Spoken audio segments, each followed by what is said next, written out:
बिस्मिल्लाहिर्रहमानिर्रहीम। अस्सलाम वालेकुम माय यूट्यूब फैमिली। उम्मीद है कि आप सब बिल्कुल ठीक होंगे, खैर खैरियत से होंगे और अल्लाह की अमान में होंगे और अपनी ज़िंदगी को भरपूर तरीके से एंजॉय भी कर रहे होंगे।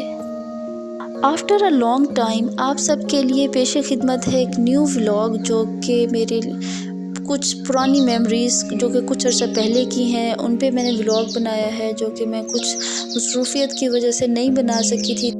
ये मेमोरीज़ और ये जो रिकॉर्डिंग्स हैं ये नवंबर के एंड की हैं, तो मतलब कि उस टाइम सर्दियां स्टार्ट नहीं हुई थी, फुल स्लीव्स बच्चे पहनने लग गए थे। और ये जनाब मैं एक बड़े मज़े का काम कर रही हूँ। मोहम्मद अरम की कुछ जीन्स जो हैं अभी बिल्कुल ही न्यू पड़ी थी, और लेकिन ज़ाहिरी बात है बच्चे जो है नीचे घुटने के बल खेल रहे होते हैं तो वो उनकी वो जगह ज़्यादातर फट जाती है या घिस जाती है। तो मेरे पास एक पुरानी शर्ट पड़ी हुई थी, इसके ऊपर एक पट्टी थी, ये बहुत मोटी सी थी, तो फिर बस मैंने उसको वो उतारी और अरहम की जीन्स के ऊपर लगा दी।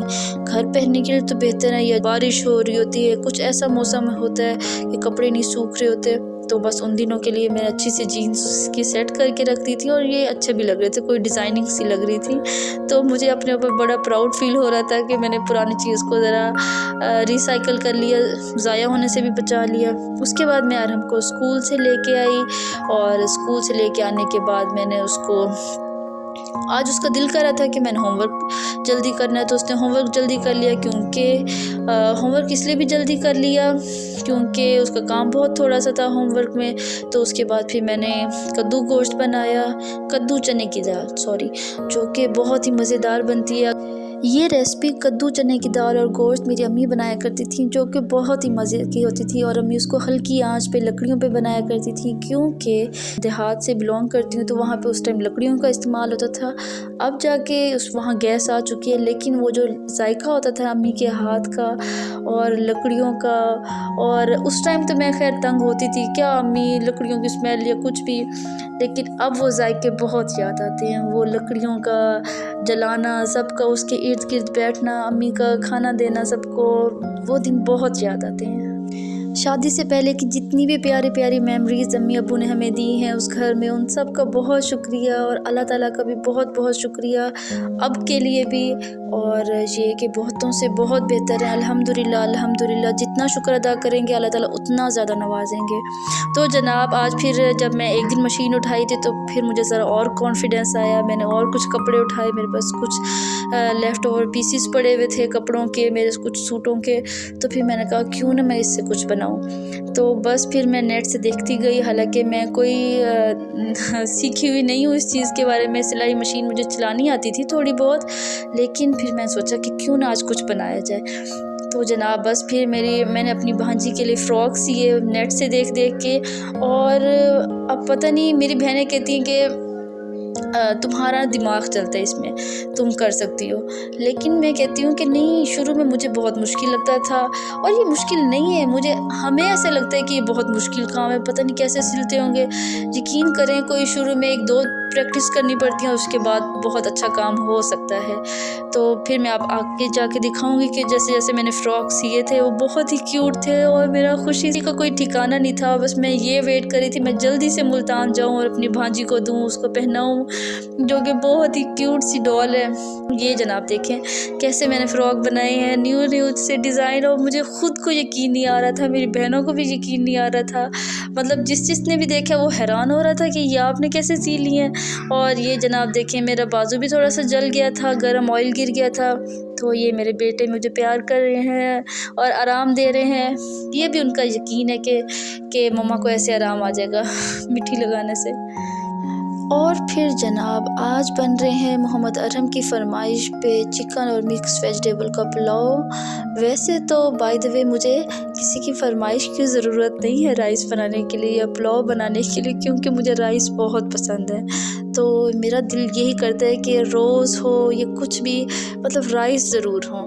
और शादी से पहले के दिन याद आते हैं कि जब अम्मी बनाया करती थी, कोई सालन बना लिया करती थी, या फिर जो ऐसा सालन जो हमें पसंद नहीं है, तो उस दिन तो ख़ास तौर पे स्पेशली रात में जब अम्मी अब्बू सो जाया करते थे और हम पढ़े होते थे और स्टडीज़ करते करते भूख लग जाया करती थी, और उस चीज़ की भी क्रेविंग होती थी कि आज राइस नहीं बने, या 2 दिन हो गए राइस ही नहीं बनाए।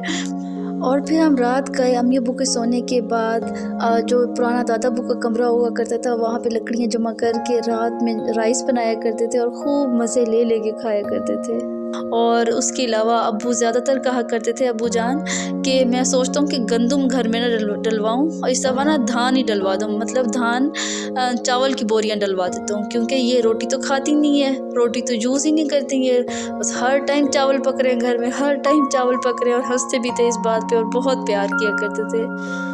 और अम्मी अब्बू के घर की यादों से मुंसलिक एक याद और भी है जो कि मैंने अपने घर में भी लागू की हुई है कि अब्बू जान सुबह उठते साथ हमें इकट्ठा करते थे, या जो भी जागा होता था तो उसको सबसे पहले यही कहते थे कि सुबह का प्यार नहीं देना, सुबह का प्यार मुझे किस किस ने नहीं दिया। और मतलब कि सुबह से लेके शाम तक प्यार लेते, प्यार करते, दोस्तों की तरह गुजर जाता था। और अल्हम्दुलिल्लाह अपने घर में भी यही लागू किया हुआ है कि मेरे बच्चे भी सुबह उठते हैं तो आपस में भी प्यार करते हैं, गले मिलते हैं, सलाम करते हैं, हमें भी प्यार करते हैं और हम बाकायदा ख़ुद उनसे कहते हैं। और इस चीज़ की और ज़्यादा खुशी होती है कि मेरे हस्बैंड भी ऐसे ही, उन्होंने अपने हमारा आपस में घर का माहौल ऐसे बनाया है कि वो भी सुबह उठते साथ पहले बच्चों को यही काम कहते हैं, उनको हग करना। मोस्टली ऐसे नहीं करते, फादर्स बहुत कम करते हैं, लेकिन अब अपने हस्बैंड को देख के बहुत खुशी हो रही होती है कि वो भी कैसे कर रहे हैं ना, बिल्कुल अपने घर की याद आ रही होती है। जब वो अब्बू हमें बुलाया करते थे तो उसी तरह आतिफ साहब भी बुला रहे होते हैं कि बच्चों जल्दी जल्दी आ जाओ, सुबह का प्यार दे दो। और पहले तो भूलते नहीं है, लेकिन बच्चों को भी याद आता है, बाबा जान सुबह का प्यार नहीं दिया, बाबा जान सुबह की मिट्टी तो लगा दे हमें। और ये चीज़ बहुत प्यारी है, बच्चों के साथ बहुत ही प्यार वाला माहौल रखें, बच्चों के साथ प्यारी प्यारी सी मेमोरीज़ क्रिएट करें उनके साथ, और अपना घर का माहौल खूबसूरत से खूबसूरत तरीन बनाएं ताकि बच्चों की ग्रोथ बहुत अच्छी हो। सिर्फ हेल्दी दिखने में ना हो, दिखने में भी हों, ज़रूर हों, लेकिन वो मेंटली भी वो हों, प्रिपेयर हों हर चीज़ के लिए, आगे मैच्योर हों अपनी ज़िंदगी में, अपने हर तरह के फ़ैसले करने में प्यार मोहब्बत के साथ, इज़्ज़त एहतराम के साथ। तो ये सब चीज़ घर से शुरू होती है। तो सबसे ही फरमाइश है कि अपने बच्चों के साथ बहुत प्यारी प्यारी मेमोरीज़ बनाएं। यही टाइम है, यही आगे बच्चे बड़े हो जाएंगे, सब अपनी ज़िंदगी में मसरूफ़ हो जाएंगे। तो हर किसी को चाहिए कि अगर आपने फैमिली स्टार्ट की है, फैमिली है आपकी, तो बच्चों के साथ बहुत बहुत प्यार से रहें। और बच्चे हमसे ही सीखेंगे, वो आगे अपनी फैमिली के साथ वैसे ही रहेंगे इंशाल्लाह, आमीन। और जनाब हमारे घर एक मेहमान आया हुआ था, एक छोटा सा बहुत प्यारा सा बच्चा मोहम्मद अली, जो कि मेरी भाभी का बेटा है। और वो भी हमारे साथ लाहौर में रहते हैं इधर। तो उनका बेटा, छोटा बेटा बीमार था तो वो हॉस्पिटल में एडमिट था और घर हमारे करीब था, तो अली हमारे पास ही था कुछ दिनों के लिए। तो फिर बच्चों का दिल कर रहा था कुछ मीठा खाने के लिए, मैंने उनके लिए जल्दी से सवैयाँ भी बनाई। और ये जनाब कोई एक नेक्स्ट डे है, कोई रैंडम सा डे, क्योंकि मेरे पास काफ़ी सारे क्लिप्स पड़े हुए थे रिकॉर्ड किए हुए, लेकिन मेरे पास व्लॉग बनाने का कोई टाइम ही नहीं मिल रहा था। तो बस मैं जल्दी जल्दी व्लॉग आज बनाया है। मैं सोचा कि आज तो हर हाल में ज़रूर अपलोड कर दूँगी। तो ये समझो कोई एक पूरे वीक का है, 6 to 7 डेज़ का व्लॉग है, जो कि मैंने एक ही व्लॉग के अंदर इसको कंपाइल कर दिया है। ये अरहम का एक कोई टॉय डे था, तो अरहम साहब तैयार होके गए थे और उसने अपना एक फेवरेट टॉय भी स्कूल लेके गया था, और उसको गिफ्ट में एक ये फ़ैन मिला था। वो अपने भाई को दिखाना चाह रहा था, लेकिन डर रहा था कि ये छोटा ही या तोड़ देगा। बात तो सच थी, पर क्या करे, अब मोहम्मद अहमद जो है वो किसी न किसी तरह मस्के लगा रहा था कि बस भैया मुझे थोड़ी देर के लिए अपना ये फ़ैन दिखा दे। उसके बाद हम मोहम्मद अरहम को लेके घर गए, बच्चों को कुछ चीज़ मैंने दिलाई। और जनाब बच्चों के नाम से मुझे एक डिस्कशन याद आई, मुझे अपना एक एक्सपीरियंस मैंने जो कि इस अरसे में एक्सपीरियंस किया है बच्चों से रिलेटेड, वो ये कि बच्चों की ना साइकी ऐसे है कि अगर आप बच्चे को कहेंगे ना कि भूत है वो आ जाएगा आपको खा जाएगा, बच्चे ने हालांकि देखा नहीं हुआ, लेकिन बच्चा मान जाता है इस चीज़ को। अगर आप कहते हैं कि कुछ भी आप ऐसा कहते हैं जिस पे बच्चा यकीन कर लेता है, ठीक है ना, बच्चा मान लेता है कि वो ऐसा है, वाकई है। तो इसी तरह अगर आप एक बच्चे को बार बार कहेंगे कि ये आएगा के सामने, जो भी आता है आपके घर, आपके पेरेंट्स हैं, कज़न्स हैं, कुछ भी, तो आप उनके सामने अगर बच्चे को कहते हैं ये पढ़ता नहीं है, ये शरारती है, मैंने अपने साथ एक्सपीरियंस किया है। मैं अपने अब जैसे हर बच्चे की अपनी नेचर होती है, तो मैं मोहम्मद अरहम का तो था कि एक बच्चे है, नेचर है उसकी, मोहम्मद अरहम है कि पढ़ना है तो बस बैठ के पढ़ना है। और मोहम्मद अहमद की नेचर है कि जो मेरा छोटा बेटा है, वो छोटे बेटे जैसे होते हैं छोटे बच्चे, दूसरे नंबर वाले शरारती टाइप होते हैं।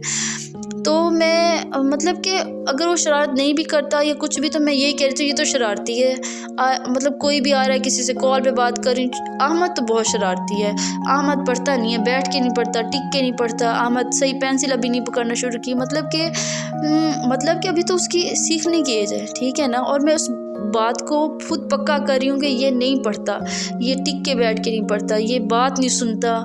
और जितना ज़्यादा हम इस बात पे ज़ोर डालेंगे, बच्चा उस चीज़ पे पक्का होता जाएगा कि मतलब कि वो खुद भी यही सोचने लगेगा। पहले वो शायद दूसरों की खुशी के लिए वैसे ही करे कि हम कहें कि ये तो हाँ, कोई बच्चा गाली दे रहा है फॉर एग्जांपल, और हम हंस पड़ते हैं कि ये देखो गाली देता है या तोतला बोलता है, तो वो शायद दूसरों की खुशी के लिए कर भी लेगा। लेकिन आहिस्ता आहिस्ता ना बच्चों की साइकी में वो बच्चे खुद डिसअपॉइंट होने लगते हैं कि जब मेरी मम्मा ही खुद कह रही हैं कि ये नहीं कर सकता, और तो फिर वो बच्चा खुद अपने साथ डिसअपॉइंट होने लग जाता है, वो वाकई वो चीज़ नहीं करने लगता। और शुरू में मैं अपने बेटे मोहम्मद अहमद के साथ ऐसे करी थी कि एक बच्चे की नेचर है, वो शरारती है, वो वैसे बैठ के नहीं पढ़ा, तो ज़रूरी नहीं है कि हम उसको बार बार ही इस बात को उससे रिलेट करके कहें। कोई बात हो रही है, हम अपने बेटे को या अपने बच्चों को रिलेट करके कहें कि मेरा बेटा भी ऐसे ये नहीं पढ़ता। तो अगर आप जितना ज़्यादा इस चीज़ पर जोर डालेंगे, हमारा बच्चा उस चीज़ को अपने ऊपर फ़र्ज कर लेगा, और वो वाकई वैसे ही बनते जाएगा जिस तरह की हम बात कर रहे होंगे, जिस तरह की बात हम उसके बारे में फैला रहे होंगे हर किसी में। तो काइंडली आप इस चीज़ पे गौर करें अपने बच्चों के ऊपर। और ये चीज़ मैंने एक्सपीरियंस की है, और कुछ अरसे से मैं ये चीज़ नहीं करी, तो वही मोहम्मद अहमद जो शरारतें भी करता था, और वो बच्चे की नेचर है, ठीक है, हर किसी की मुख्तलिफ होती है। तो बहुत ज़्यादा चेंज आया मोहम्मद अहमद में इस बारे में कि अब मैं मतलब किसी को भी ये नहीं कहती, खुद भी उसको भी नहीं कहती कि आप शरारती हो, आप नहीं बैठ रहे आराम से। मैं ये कहती हूँ कि मोहम्मद अहमद तो बहुत अच्छा बच्चा है, मोहम्मद अहमद पढ़ रहा है, अब अगर वो नहीं भी पढ़ रहा, मैं ये कहती हूँ मोहम्मद अहमद का तो लगता है पढ़ने को दिल कर रहा है, चलो हम थोड़ी सी स्टडीज़ कर लेते हैं। अगर उसका दिल नहीं भी कर रहा पढ़ने का, अगर वो फिर भी कह रहा है कि मम्मा मुझे नहीं पढ़ना या मेरा दिल नहीं कर रहा, तो आप सिंपली यही कह दें इट्स ओके बेटा, नहीं पढ़ते, कोई बात नहीं, आज हम नहीं पढ़ते। अगर आप जितना ज़्यादा बर्डन डालेंगे उसके ऊपर डालेंगे कि तुम नहीं पढ़ते, तुम ये करते हो, जितना ज़्यादा आप उसको डांटेंगे, एक चीज़ की सख्ती करेंगे, वो बच्चा उस चीज़ से दूर हो जाएगा। वो समझेगा ये चीज़ बर्डन है, ये चीज़ अच्छी नहीं है। जिस चीज़ के बारे में मेरी अपनी मदर जो है या वो डांट रही है, वो सख्ती करें, वो मेरे लिए अच्छी नहीं है। तो ये डिस्कशन बहुत लंबी है इस बारे में, जितना करें, लेकिन बस सिंपली यही बात है कि बच्चों के बारे में की बातों को फैलाएं नहीं, ठीक है, कहीं भी आए गए को ना बताएं, रिश्तेदारों को या कुछ भी। आप बच्चे को अकेले में उसको भी ना कहें ज़्यादा, उसको जब करें पॉजिटिव बात करें कि आप तो बहुत अच्छे बच्चे हो, आप तो खाना भी आराम से खाते हो, आप तो सबके साथ आराम से बैठते हो, और आप अच्छे से पढ़ते भी हो, और आप बहुत जल्दी लर्न करते हो, हर चीज़ को बहुत अच्छे से सीख रहे हो आप। और तो बच्चा उस लिहाज से ग्रोथ करेगा, अपनी उस लिहाज से बढ़ेगा, अपनी मेंटल हेल्थ भी उसकी बढ़ेगी, और उसकी ग्रोथ भी होगी, लर्निंग पावर भी बहुत बढ़ेगी, और उसके जो है पॉजिटिव इफ़ेक्ट आएगा उसकी ग्रोथ पे इंशाल्लाह। और जनाब ये टॉपिक जो कि बहुत ही इम्पोर्टेंट था, उसकी डिस्कशन में मेरा व्लॉग काफ़ी आगे गुजर चुका है, जिस पे मैं आपको बताना ही भूल गई कि उन दिनों में मोहम्मद अरहम और अहमद के दादा जान और दादो भी आई थी। तो फिर हम मतलब उन्होंने हमारे साथ इतनी कोई बाहर सैर वगैरह नहीं की, तो बस एक दिन हम कोई निकले थे घर से बाहर, तो हम उनको बाग जिना लेके गए, और हल्के फुल्के से हम कुछ स्नैक्स भी बना के गए थे, दही बल्ले, और कुछ हमारे पास कुछ और चीज़ें थी, कोल्ड ड्रिंक्स वगैरह। और फिर हमने वहाँ बैठ के खूब सारी बातें भी की, एंजॉय किया, और बड़ों के साथ टाइम स्पेंड किया। बच्चों को भी बहुत अच्छा लगा, ये बहुत ही हेल्दी एक्टिविटी है।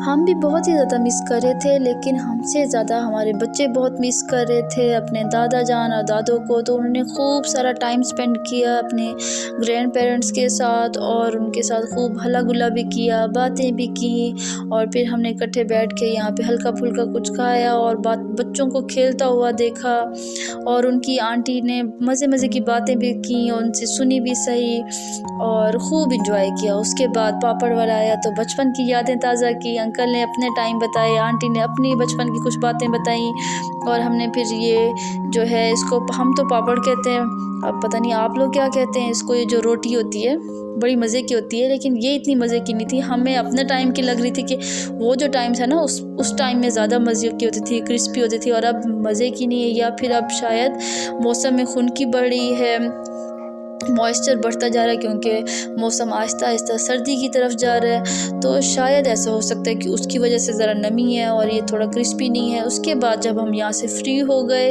तो फिर जब हम उठने लगे तो हमें एज़ अ पाकिस्तानी जो हमारी रिस्पॉन्सिबिलिटी है कि हमें जो पार्क का अमला है उसके अलावा हमारी भी रिस्पॉन्सिबिलिटी है कि हम जब उठें तो जहाँ से उठ रहे हैं वहाँ से सारा का सारा कूड़ा करकट साफ़ कर दें और सारे अच्छे से जगह क्लीन, कोई रैपर्स वगैरह वहाँ ना हो। जैसे हम अपने घर में ख्याल रखते हैं ना, हमें यहाँ भी ख्याल रखना चाहिए। पाकिस्तान भी तो हमारा घर ही है, तो आप बच्चों की भी प्रैक्टिस करवाएं, ख़ुद भी इसकी बार बार प्रैक्टिस करें। कोई चीज़ भी ना खाली बोतल ना कोई भी रैपर्स नीचे ना फेंकें। कोशिश करें डस्टबिन लगे हुए तो वो इसी चीज़ के लिए हैं, डस्टबिन में ही फेंकें। उसके बाद फिर हम घर आए, मैंने चने और चिकन का पुलाव बनाया, खाना रेडी किया और मिल के हमने खाना भी खाया, रात की चाय पी और इसके अलावा बहुत सारे दिन थे अंकल आंटी हमारे पास रहे, हमने उनके साथ बहुत अच्छे से टाइम स्पेंड किया अल्हम्दुलिल्लाह और अल्लाह ताला ने उनकी खिदमत का मौका दिया और बहुत मज़ा आया।